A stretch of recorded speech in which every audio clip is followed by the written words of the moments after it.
«Эхо Москвы» в Уфе и общественная организация «Берзямлек» представляют рубрику «Говорим по-башкирски». Камень. Таш. Первый камень. Беренси таш. Первый камень. Беренси таш.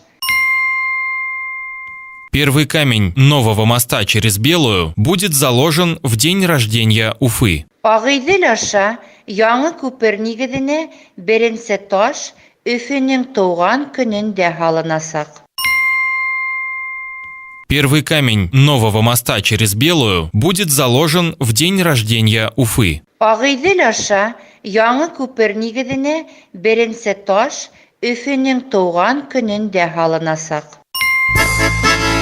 «Эхо Москвы» в Уфе и общественная организация «Берзямлек» представляют рубрику «Говорим по-башкирски».